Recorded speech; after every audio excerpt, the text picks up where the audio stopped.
Hello, everyone, and welcome to the Contiengecy Plan Podcast. My name is Jedi Master David, and along with me, as always, is Darth Austin. That's all you have to say? Well, everyone, welcome. Welcome to the podcast, our all-sick podcast. Darth Austin has been afflicted by... What's the disease Mara has? The metabolic microbiotic, I don't know what... The disease, have you been affected by the Yuuzhan Vong death plague? I was just going to call it Darth Coldest, but I'll take that. There you go. At least that'll be quick. Yeah. Well, I had my cold hopefully for the year. Well, it's been a few weeks now, but I still have the lingering cough, which is always fun. You realize people probably hate us when we say our cold for the year? Well, that's true. I mean, there's sometimes when I might, catch something, recently. Like in January or something like that when we start seeing the real cold weather here in Ohio. But it just all depends. Last year was the death flu in December. Literally, like the last week of December, all the other managers were off work.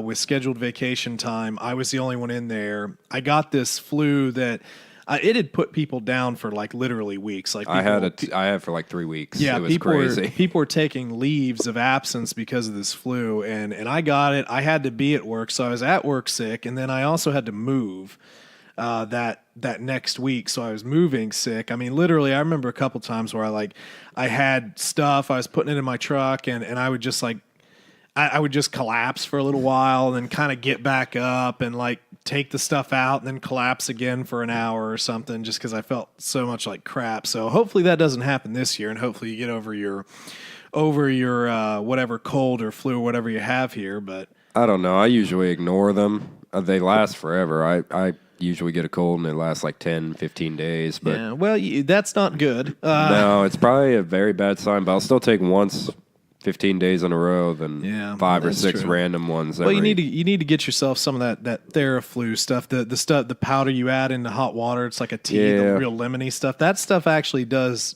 some wonders for me. I'm bad for taking medicine. I can barely take my echinacea. Yeah, I mean just go get some of the off-brand or Walmart brand, Meijer brand or whatever, and take that. That actually does help out quite a bit.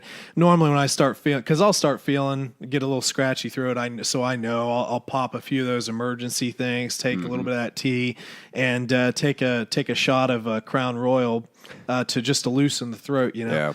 And that actually does sort of seem to help a little bit. But obviously, if you're going to get sick, you're going to get sick. There's not much around it. God, I tried to do that the other night. I had fire water. Don't have fire water on the phone. Although it's like cough syrup, it gives you heartburn. Well, you remember the old the stuff that the grandma used to have, the straight like Coke syrup. Yeah, that was. I'd rather have 5 extra days of the cold than drink that. Yeah, the old-timey remedies, just drinking straight vinegar and Coca-Cola syrup. It was the strangest thing in the world. But anyway, let's just move a little bit into our Jedi Council. So obviously you're sick, but how's the rest of your week been going? It was actually a pretty good week. Went and saw The Nun on Tuesday. Oh, okay, yeah. With it being, that time of year, I got to get my Halloween scary fix in. So we went to the Marcus Crossroads Cinema. Okay. And that was pretty good. It was like the one we went to for Solo. It had the reclining seats. It was $5 night. Oh, that's not bad. Went to a little place called Pastimes after that, down the road. That was actually a pretty good little bar. Where was that at? It's outside of Columbus. Yeah, I know where. I know it's technically Columbus. It's okay. Hutchinson Avenue. Okay. Yeah, I know. I've been to Pastimes a few times, so yeah, I get that. That was a pretty good place. They have some not bad.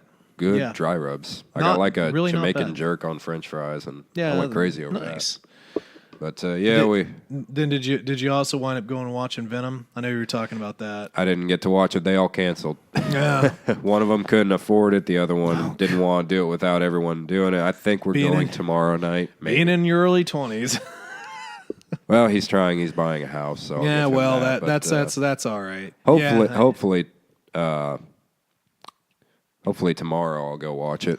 That's cool. I'm excited. I know it's not Marvel, but I always liked Venom. I thought he was a really good villain. So I don't like how they did it in Spider-Man with Tobey Maguire. I think they kind of ruined it. I was just never really big fan of Spider-Man, so I just never really got into any of the other pieces and parts of the franchise. It just never really caught on for me. But anyway, yeah, no, I have no plans to watch it, but I did purchase Solo, and I'll rewatch that. So I don't want to give a lot away because we're still going to do a review, guys. And I need to buy it this week. I didn't last week. I don't know why. But how were the deleted scenes? Just a very quick comment. That's all you have to say. Wasn't much. Really? Yeah, wasn't much. Honestly, I was a little bit more disappointed with the bonus features than what was in The Last Jedi. The Last Jedi was... Well, it had a lot. That was meaty. The documentary. You had an hour and a half documentary. Yeah. You had a lot of scenes, which we won't get into that, but it was a lot watch of extra. The YouTube video on that.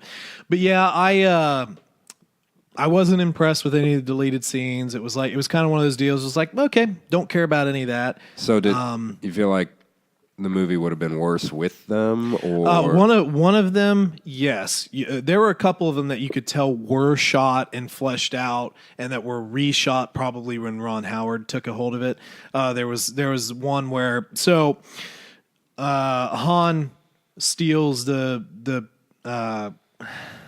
fuel coaxium. Is that what it's called? I think so. He steals like the one little piece of it, and he's bringing it back, and he's trying. He's telling Kira about the whole plan to get out of there. Well, that scene was completely reshot, and like he Kira is sitting there sleeping in a little hutch or whatever, and he goes to wake her up, and she draws a knife on him. I could have killed you, but the whole deal with that is she was reluctant to leave for some reason, which I found odd because like in the movie, she didn't act like she was. No, they were both really happy. It's like, yeah, we're gonna get out of here, and she was extremely happy. But in that cut, she was like, but or something. What did she say? It's like, yeah, I wanted to leave, but not today. For some reason. So it was very odd, and it was so a complete change in her character, probably. Kind of, yeah, it felt like it. But the rest of it really wasn't relevant. I didn't really care about that. There was a small little like director roundtable with some of the actors and actresses in the movie. It was short. I think it was way too short. Maybe like a half hour, 25 minutes, or I could be wrong, but it felt very short. Did they add on to? Did they have any deleted scenes for the monolith train sequence? I don't think so.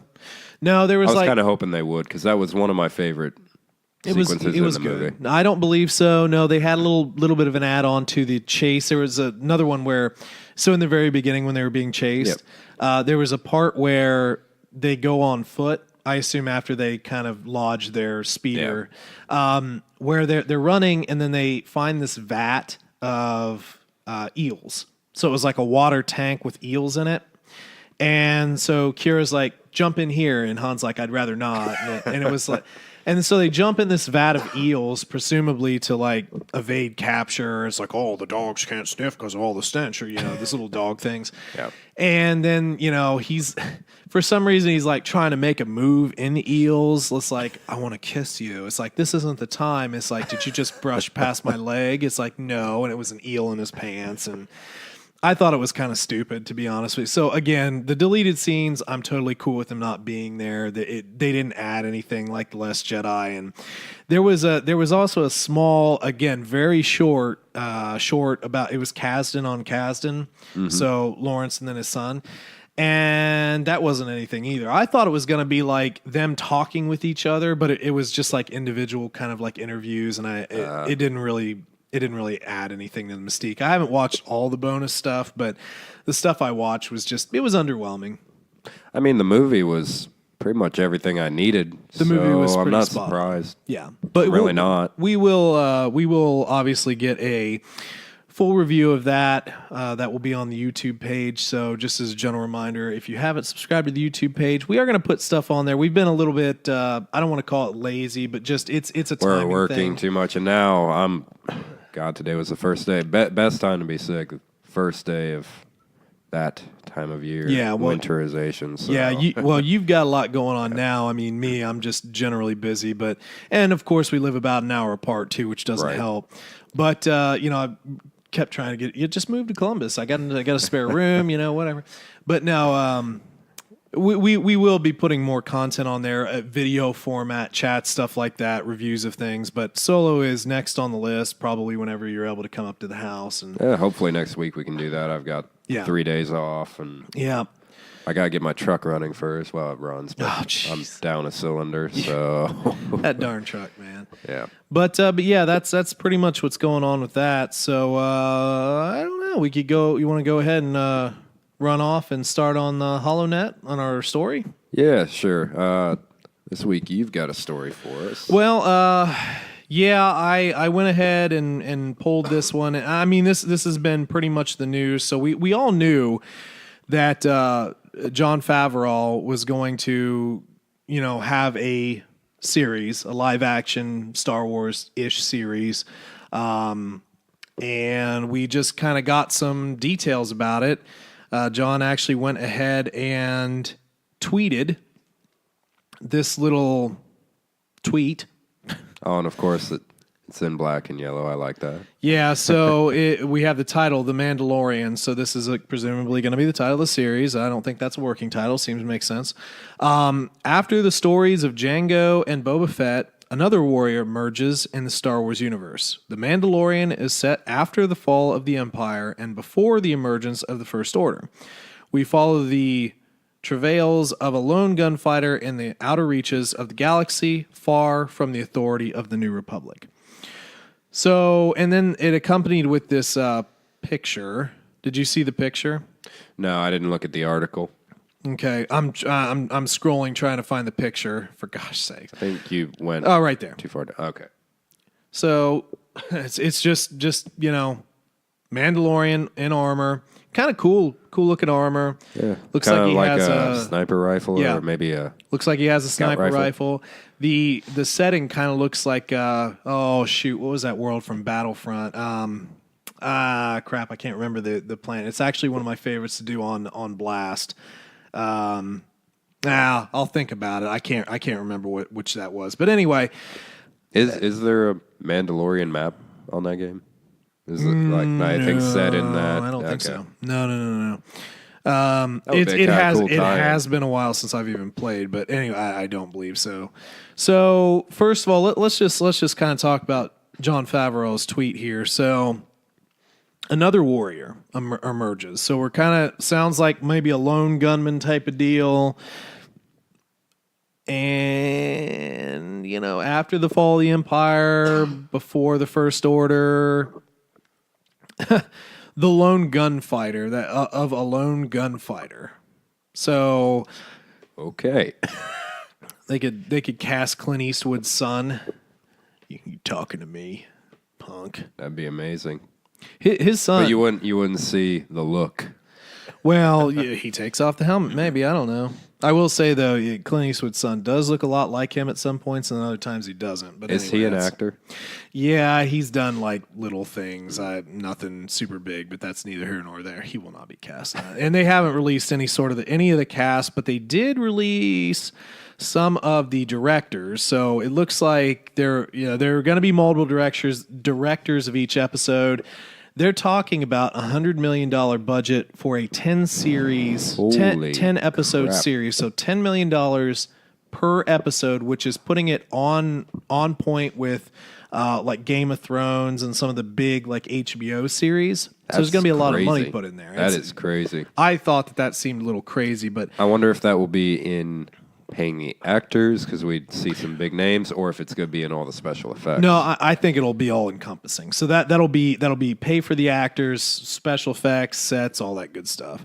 But still, $10 million is a hefty price for one episode. Well, that gives me hope. I mean, I can't think of many shows that have cost that much and been terrible. Well, and I think that's the point, because the formula has been set with stuff like Game of Thrones. And in that formula, you have like many movies, and they've been very successful. I think they're just trying to make sure that this is successful because obviously there's some negative opinions. But here are a couple director names. We've got Deborah Chow, who has been attached to Jessica Jones, Flowers in the Attic. Rick, you have to pronounce for me. Famuyiwa? Famuyiwa? Yeah, okay, I sounds have no good. idea. I probably just offended some people. Yeah, I'm not. I'll be honest. Like even some of the stuff they're attached to, I'm not going to recognize. Dope, Confirmation, Bryce Dallas Howard, Soulmates, and co-star of Jurassic World. Say that one. Take weighted titty. Weighted. Sorry. Taiki.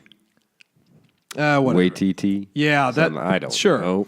And I'm sick. I don't have full access to my brain right now. Yeah, that's fine. But he was attached to Thor Ragnarok, which is cool. Well, the only show I recognize is Jessica Jones out of all of it, but yeah, it's cool. Yeah. And then finally, Dave Filoni will be involved. Looks like directing the first episode, and obviously he's been involved in the Clone Wars and Rebels. So that's should be a good sign. I mean. Well, I mean, he'll follow Star Wars lore at least. Well, that's obviously the hope. And this looks like it's going to be exclusively for the Disney streaming service, which they're saying is supposed to be up and running by fall of 2019, which is just around the corner. Do you think you're going to pay for it? How much for the Disney is it? I honestly don't know. I don't remember. I would consider it if it's like $5 a month. I probably won't. But that's the only way. I'm not paying more than that for just that. I mean, I might. Because I can get access to everything else Star Wars outside of it. So. No, I'll probably pay for it like when the stuff comes out, watch it, cancel. Yeah, like 1 month free trial. Yeah, exactly. That's so what's your opinion of the show in general?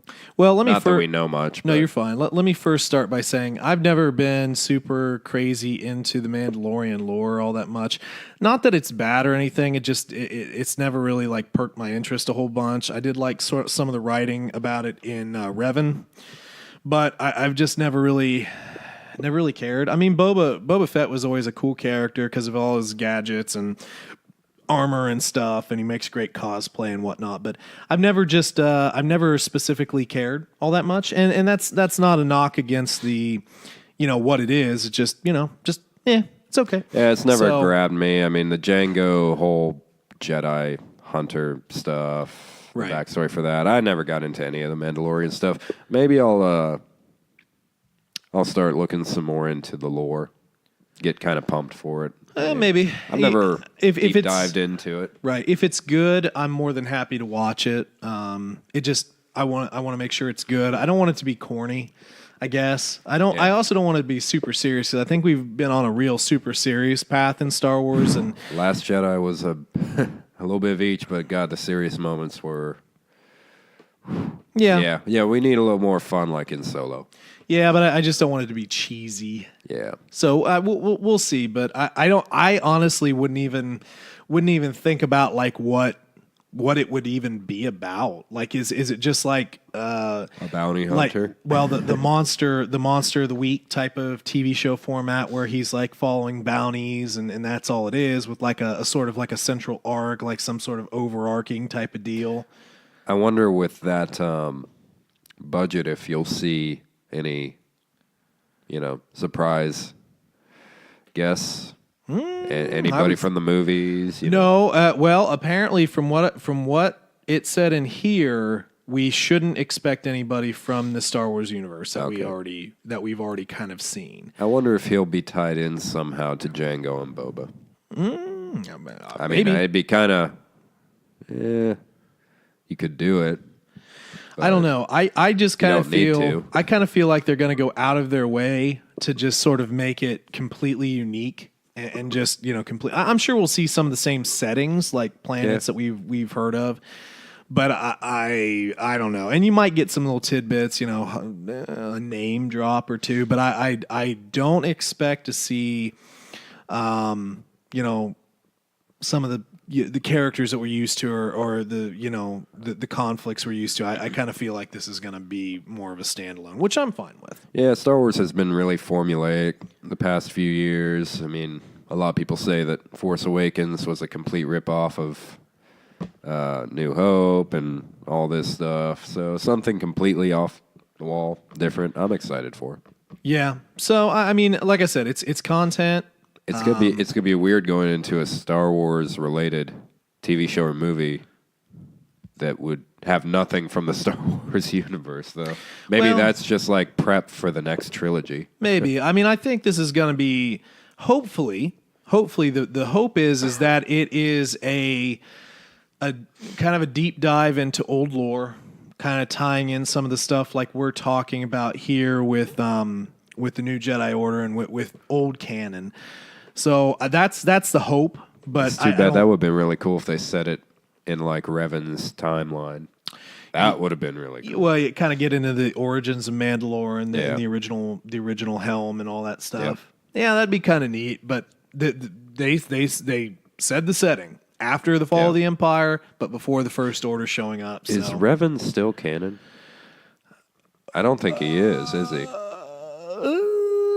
I honestly I think it is, because the Old Republic stuff is just it's a precursor, so I don't know, but that's a good question. I probably should know that, but it is to me. It is. A lot of things are to me that isn't anymore. So I mean, true enough. Star Wars is Star Wars. A new owner doesn't mean it's not real anymore. That's true. It's all under the same universe. Very true. Very true. In a galaxy far, far away. Far, far away. A long, long time ago. We all have to remember it was a long, long time ago. How is it if it was a long, long time ago that, we don't have that technology now? It was in a galaxy far, far away. Well, why didn't any of them come to us? Because we're How boring. couldn't they? We're just boring over here. It's Earth. Someone would have discovered us. Nah, I don't know. Maybe all the stuff that's hidden in Area 51 is Star Wars Space tech. is infinite. Yeah, wouldn't that just be... like a wall of lightsabers. Wouldn't that be hilarious? And X-Wings.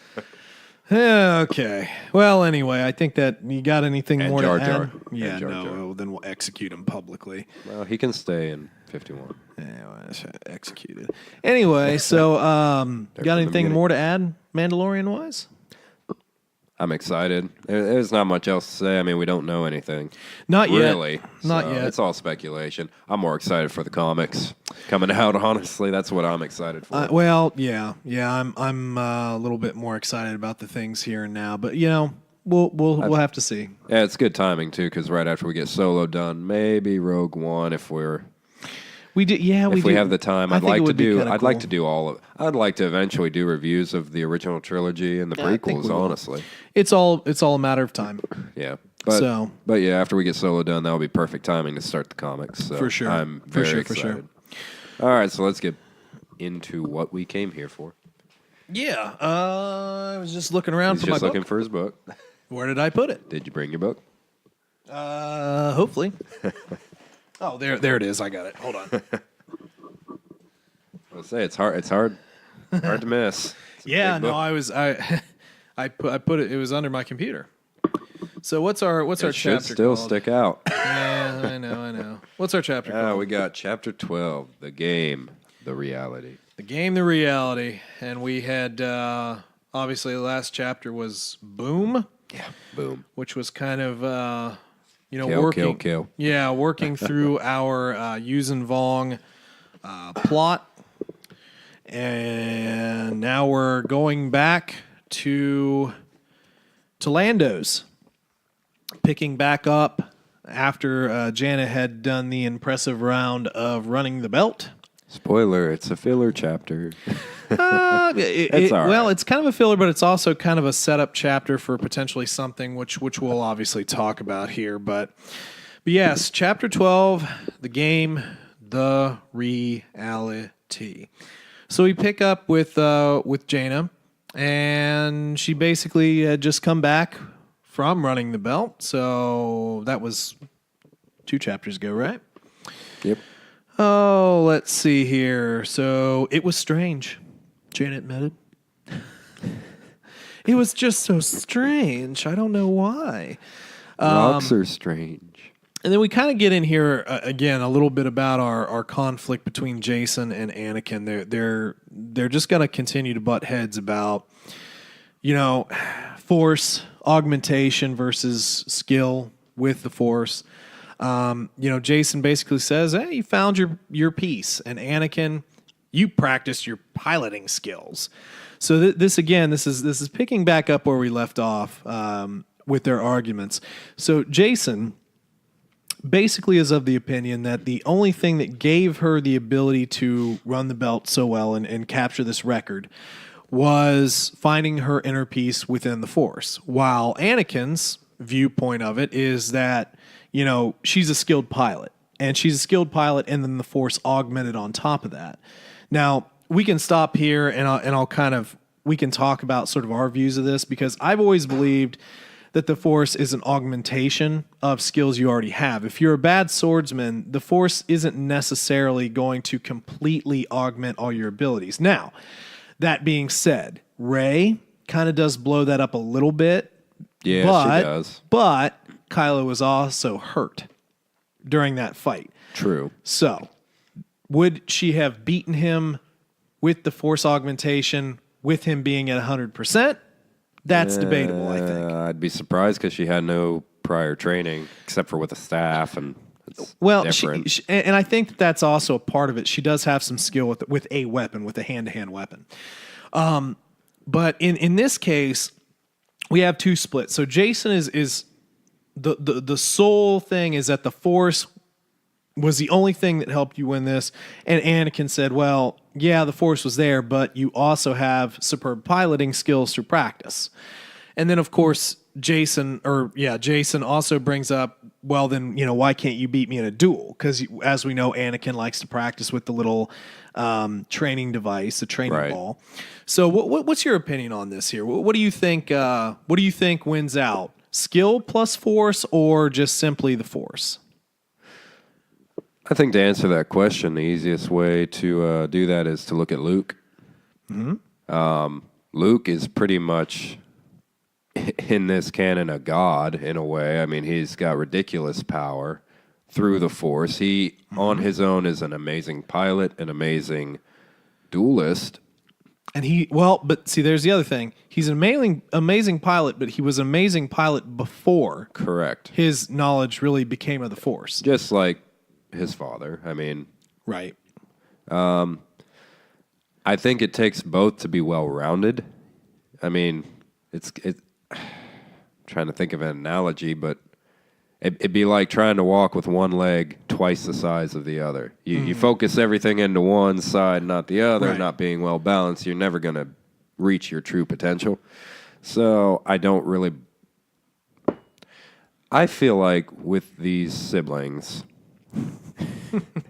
you have the two negative viewpoints from most Jedi. One just completely relying on the Force, and one completely relying on their own skill. And then you have the sister who's just well-rounded in everything. I mean, we haven't seen any of her combat skills yet, but she's willing to put the effort into training. Right. But also rely on the Force just as much. And I think that she would best her brothers in pretty much every aspect because of that. Well, yeah, I think she's definitely far more well-rounded than the two. And then just moving on here a little bit, Jason asked, were you conscious of your movements? And then Jaina asked, in navigating the field? And she says, I don't even remember. Jason then comes back with, because you let yourself go with the Force. And then Anakin, because she learned to apply the use of the Force as an addition to her physical piloting. Her actions were so automatic because she practices her flying all the time. Now, Jason then, it's more than that. Then why didn't you do better? Anakin to Jason, which of course Jason was not very good in this particular running the belt. And then Jason retorts, I never found the level of meditation, Anakin, because you don't practice enough. That's why I beat you. And I know how to apply the Force in practical tasks, not just sitting around in the dark, falling inward. And then Jason, then why don't you ever win our sparring. And then Anakin, I'll beat you right now. Honestly, Jason has the upper hand in this argument. He lost because he's a terrible pilot. I mean, honestly, he doesn't practice piloting at all. Yeah. Whereas Anakin practices dueling, but still loses. Right. And before we get into this next little piece here, so obviously communion with the Force is important. We've learned a lot about like the Jedi meditations, and those being an important piece of finding that inner sort of center or peace or whatever you want to call it, and in actually communing with the Force. And I do think that that's important, but if you're bad at flying, you're just going to be bad at flying. If you're bad at sword fighting, I feel like you're just not ever going to be a great swordsman. You have to, and this is just for anything. You do have to practice in order to make perfect. And I think with Jaina, she is a great pilot. Out of the three of them, she's a great pilot. Now, Anakin, I think, has the ability to become a great pilot as well. Jason, on the other hand, I feel that he is, stepped onto a path that's far too spiritual for his own good, maybe. And that, that kind of over communion and not enough practical force. That was what Qui-Gon always preached, live in the moment, But at the same time, here and now. But at the same time, Qui-Gon also used the most taxing form of lightsaber combat, the same that Yoda used, and he was a amazing duelist. Right. I mean, he did rely on the Force to augment that, which they all do. Yeah. Which they all do. Strength, speed, anticipation, healing. I mean, yeah. So I mean, it's definitely obviously a core, but you also have to augment your own self with practice, and that's been seen. But anyway, again, this ultimately, neither of them are right.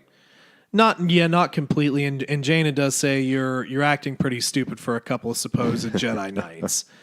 And then here comes old Kip Duran.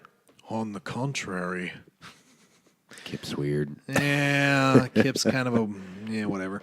So Kip is he's a little irritated about Jaina beating his record here. And we'll talk about that a little bit more as we read on. But Anakin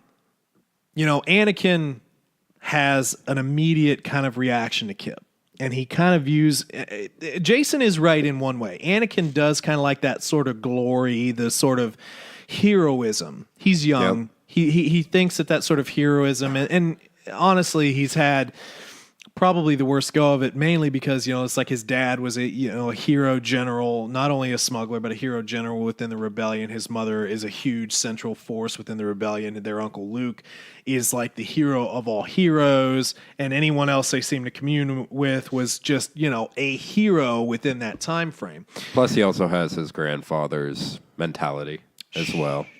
He does. Be quiet about that. Yeah, he does. Yeah, it is, but so Anakin kind of views Kip in a positive light, whereas Jane is actually a little bit more apprehensive in a way than the other two, and even Jason. Jason's just a dick. Jason.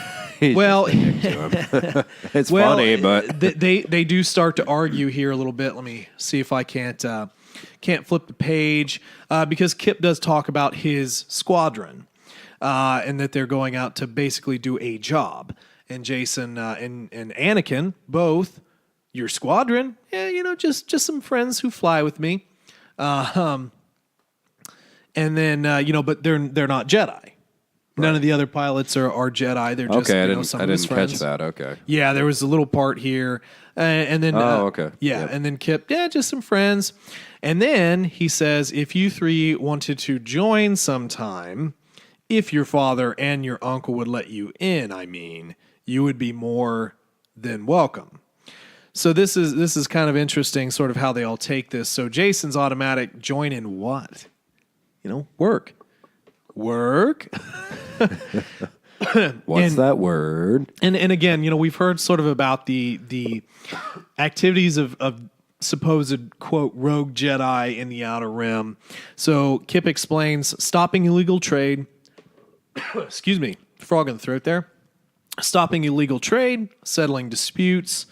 But he does say here that there was no bravado in his voice, just a grim determination. So he's not. Yeah, Kip's a good guy. It would seem to be probably. Well, we'll get a little bit further here. A little bit flamboyant, maybe a little bit arrogant, but not necessarily a bad person. Kind of get that feeling from most Jedi. Yeah, honestly, in this series, we haven't seen many, but they've all been pretty cocky. We will.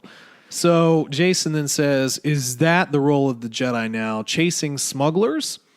Both Jaina and Anakin stared at him incredulously, stunned that he would challenge the older and more experienced Jedi Knight. And this is a theme. This will be a theme for Jason. He's he challenged his uncle in the third chapter, fourth chapter we read. And by the way, yes, that is something that Jedi have done.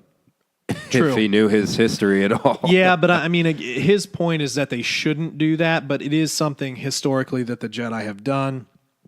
Now, Kip does say, is it not? And there was a time, and Jason then, there was a time when the smugglers were considered friends of the Jedi, and this is actually something I wanted to just talk about a little bit. So during the rebellion, there were a lot of good smugglers. And, correct. Of course, Kip does say, like your father. Now, Jaina, again, the voice of reason, that was a different time, a time where an illegitimate government ruled the galaxy. So, correct. At that time, it was obviously a time of the Empire. There was a lot of smuggling going on for both sides, obviously, and not all smugglers were clean. Probably none of them were completely clean, right? I don't think you really could be, honestly. I don't think so either. But, I think this kind of hits a bit of a nerve because their father was a huge smuggler. Yeah. He was huge. Yep. Huge smuggling. Edge. There's a lot of smuggling going on. And always shooting first. Well, he was a scoundrel, man. There's no doubt about that. But, Kip right now is cleaning up these smugglers because they're not really smuggling for a cause anymore. They're smuggling, well, let me retract that. They're not smuggling for a great cause. They're smuggling for their own cause, their own ambitions. You could also word that as they're not smuggling for his cause. And that, in a way, that it's funny also be when you think about it. I mean, they haven't changed. The smugglers aren't doing anything different than what they were already doing. True. But then Kip goes on, do you think it beneath us when innocent people are robbed of all their wealth or taken captive, perhaps, and tortured? Is it not the province of the Jedi to come to their aid? And then Anakin says, it is. Again, this is kind of catering to his heroism sort of thing that he likes. And then Jason, there's a difference between finding trouble in your path and going out of your way searching for it. We are not galactic police, and this is something we've heard before. So let me stop here just for a second. I don't think the Jedi should be galactic police, but his approach is that you follow your path, and wherever it leads. Correct? I mean, That's how we I kind of agreeing. Yeah. Okay. So if that's true, in great time of conflict, if Jason weren't in the path of something, he might not intercede, even if he could. Correct. Still okay. So I don't know. You could give about any example there. So what exactly, in his mind, would be the point of the Jedi? If it's not their job to to do good, and we'll just say do good, then what is it? Just to sit there and meditate? Okay, so I don't want to call an elephant in the room, but it's pretty obvious that, the Jedi religion is kind of based around real world religions as well. Mm-hmm. And I think he's definitely taken the role of a monk. Sure. Yes. He's got his set of beliefs. He doesn't really want to share it. Well, he doesn't really want to be a part of the world. He just wants to focus on... Well, then he can go become like a guardian of the wills and just chant to himself. Exactly. and that's what he expects from all the Jedi. And I just, it's a difference in personality. Some people would see the power as a tool right, to use to help other people. Some would see it as something to learn, but refrain from using to show your own control. What is that quote that was pretty prevalent in the Boondock Saints? Something about the worst part is like good men choose to do nothing. I can't remember the exact line. I know what you're talking about. Yeah. I might have to Google it. Yeah, we could Google it, but the whole thing is basically like, evil only prevails when good men choose to do nothing. Yeah, that's pretty good. I think that's close. That sounds close. So I guess if the way I look at it has nothing to do with arrogance or heroism or some grandiose idea of boosting your own ego or pride, but and this is where we could kind of debate a little bit. I don't know if the word would be chosen or born into or whatever you want to call it, but you have this natural connection with the Force. You have an augmented view of the Force. You can commune with it. It's all around you. It flows through you. It's inside of you. Penetrates you. But, you have this communion and you choose not to help people. And in my opinion, I think that if you're just decent and you have a heart and your heart is true and you don't necessarily fear slipping into the dark side for some unknown reason, and if you have confidence, then why the hell not? Why wouldn't you, go out there? And again, I think this is kind of why they need that Jedi Council, that central driving force, so not as to play out your own vendettas, which has been sort of the problem with a lot of these Jedi, but have a centralized kind of cause that you can go after and gravitate towards and kind of. I don't want to sit here and act like the controller or anything, but like you have a lot of young Jedi out there who have this power, who have this ability, and they don't really know what to do with it. So they go out and they try and do good, but sometimes they do more bad than good, or sometimes they're very misguided. They don't have a master really at all times. But see, the days of the prequels. This kind of gets into the whole screw the man. You got to fight for your right. And at the same token, as you get older, you start to see how silly you were when you were young, and how silly young people can be. Not that they're doing anything wrong, but it's just their view of things, their experience isn't quite there yet. When I look at myself back when I was 18 or early 20s or mid 20s or whatever, I don't really think I'd do anything different because I'm perfectly happy with the person I am right now. But there were definitely times when it was like, God, you're dumb, dude. Why? Why? Yeah, same here. So, again, it's you have all these younger Jedi, these people that, these folks that, are just young in the Force. And they don't really know what to do with it. They're trying to find some cause, some reason for it all, because that's an existential crisis that every person goes through. What's the reason? Why are we here? Yeah. Why? And at this point, Kip and his buddies are going out there trying to stop smugglers from, presumably stealing from, good people. And maybe some bad people, who knows? Yeah. I'm sure they get paid sometimes. But anyway. I don't know. You could really look at the prequels. The whole setting of that. So let's look at the Jedi and the prequels. Real quick, we're not going to talk too much longer on this. But, go for it. So the Jedi of the prequels, the Jedi Council, they were a police. They were, in every sense, a galactic police. They were used by the Senate. And they were used. Yeah, no. Well, they were fallen away from their own beliefs. They really weren't communing with the Force the way that they used to, and even Yoda admits that. Well, they were also extremely arrogant. They were, and they forsaken wisdom for what they thought was wisdom. They didn't have true wisdom. They hoarded wisdom, but they never really. They didn't learn. They didn't try to learn from it. True enough. They didn't learn from the past. They kind of tried to bury it, honestly. And we see all of this culminate in how Qui-Gon, even though he was one of the best Jedi at the time, one of the most powerful, a very skilled and wise Jedi, was not on the council. He wasn't on the council because he didn't believe in being the police of the galaxy. He believed in what Jason preaches, to let the Force guide you. But Well, let's think about that for a second. We're both big fans of Qui-Gon. You guys all know that. We've talked about him obsessively, and we could talk about him for hours straight. Sure, probably. At the same time, you can think of some things that he said, like when he meets Anakin, he says, I didn't come here to free you. That's really not my job. Mm-hmm.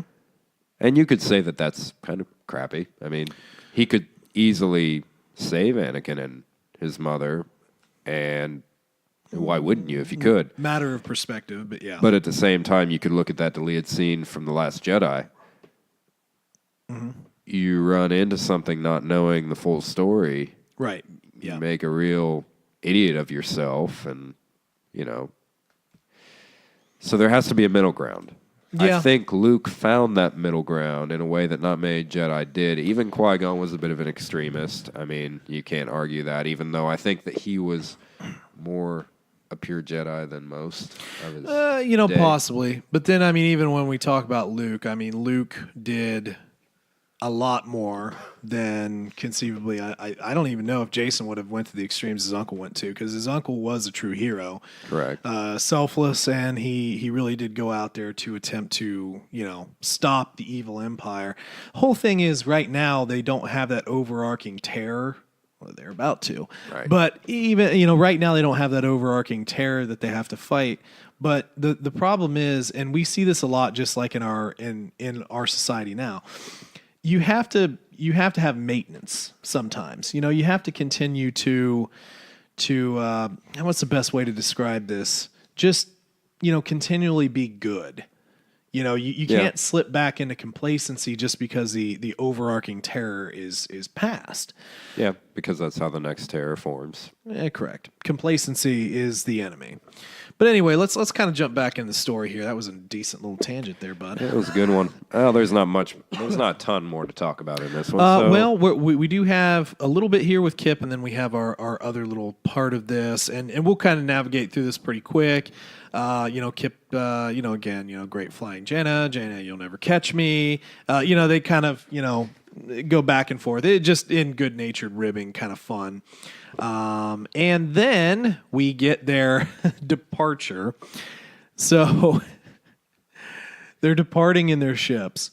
And it was a mixture, mostly older model B-Wings and A-Wings, even a pair of headhunters and a trio of older X-Wings, dozen starfighters. Okay, so. And I believe Kip's in an XJ Wing. Is that? Yeah, I think that's what they call it, which I don't really know. I think it just says. I think it just says X-Wing here. But anyway, they start playing music, like send off. What kind of music? You can go ahead and talk about that. Mon Calamari. Yeah. Basically, what you call it, opera? I mean, almost like some Beethoven stuff. Discordant notes. I don't know. It's just odd. So they're blasting off the music and fanfare. Might as well have some fireworks going. And Anakin. It does actually say in here not to really talk about much, but then the two XJ X-Wings, which I don't really know that model. Like, I can't picture the difference in it. But like the back of my hand, but it is what it is. Yeah. So, just an interesting little tidbit. Yep. And Anakin was clearly impressed. Oh. So ship porn. Yeah, I guess. So let's go ahead and jump here. I'm not gonna read as thoroughly through this next part because this is the filler for me. It just doesn't really matter. But anyway, so the whole thing is, Lando is basically, trying to get, everyone to try this running the belt. Yeah, and now they have a different version of it where it's two like pilots. Two man. Yeah. But yeah, he was trying to get Leia to run it, and Han and Luke and Mara. And I did like the little portion with Luke and Mara going back and forth. Well, do you want to run it? Well, yeah. I already have. Yeah, and you're right. And because of, she through Jaina, living basically. Vicariously through other people. Not even my own daughter. But no, I mean, so they don't need to. I mean, Luke doesn't have anything to prove, and Mara doesn't have anything to prove. And Luke kind of thinks about it. It's like, honestly, it would be actually a bigger favor for Lando because he could have their names, Jedi Masters up on the board, and they ran the belt and blah, blah, blah. Which is kind of weird because it's mainly smugglers who are now kind of at war with Jedi. So why would you want Jedi at the top? Well, it just kind of looks good, challenge, but I obviously guess. I they don't say no. Leia has no interest in it. I mean, Yeah, she's not a pilot. I mean, I'm sure she probably could pilot, but I don't know in this degree. However, they do appeal to Han's pride a little bit and Chewie, and there was a little funny little part in there about like trying to stuff Chewie into this TIE fighter, and then they do end up stuffing him into it. yeah, they literally like wind up stuffing him in there. And, conceivably they, although we'll get into a little bit more, but everybody watching, they're like, because even Jason was like, beautiful. Yeah. Some of their maneuvers. But then, of course, you go to Han's point, and like he's talking about he's screaming and like Chewie's butting him, and, they're, some of their maneuvers are more like, they look great, but they're really just like random kind of crazy stuff going on. So, they're yelling at each other and everything. So that was just kind of funny. And Lando even says, you two got the kids standing here with their mouths open. And again, they're just hot dogging it through here. And and here's another small point. Again, this just proves that a great pilot can do amazing things. And no attachment to the Force whatsoever. And Han and Chewie really are a great team, and that they are great pilots in their own right. Yeah. There's no doubt about that. It's not all bluster. They ran the Kessel Run, parsecs and stuff. If you round down. But anyway, they do run into a little trouble here, though. So initially, Han starts to see, I believe it was the time that, they had apparently like a little timer thing on there, seeing how long they'd been out, and it's not working. And then eventually they figure out that their comm is down and the shields. Yeah. And there's a part in here where they go to ricochet off of something, because the whole thing is with these shields, you could ricochet off of stuff, get different angles. They ricochet and it actually does some damage. So essentially, they're kind of flying dead in a way. I mean, they still have propulsion, but they're exposed. Right. Let's put it that way. Lando's kind of freaking out here. Their signal goes dead, and Leia, the last sort of sentence or paragraph, find them, and then Luke heads on off to run the belt. Yep. Inadvertently. And that's basically the end of our chapter here. So we have, again, more philosophical debate, an obvious sort of nod to Janna's prodigious piloting skills, a little bit of banter with Lando a little bit, and more siblings squabble.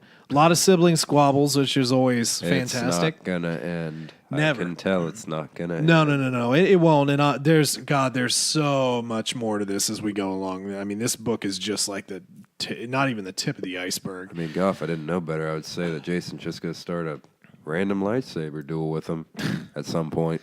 Well, maybe with his sister. Who knows? Maybe. There's some stuff. We'll get to it. We'll get to it in a year or two. But anyway, or 10. Not a bad chapter though. I mean, it's still you're getting a little bit more of the philosophical debate. Obviously, we have a little bit of drama here. Han and Chewie are potentially in trouble. How did they get in trouble? Be okay. How did they get in trouble? I think Lando did it, or somebody else might have done it. Somebody else might have did it. Kip. I highly doubt it. But anyway, yeah. So this could set up a little bit more drama for the following chapter, and then that's pretty much. What did you think of the chapter? Was it your favorite chapter?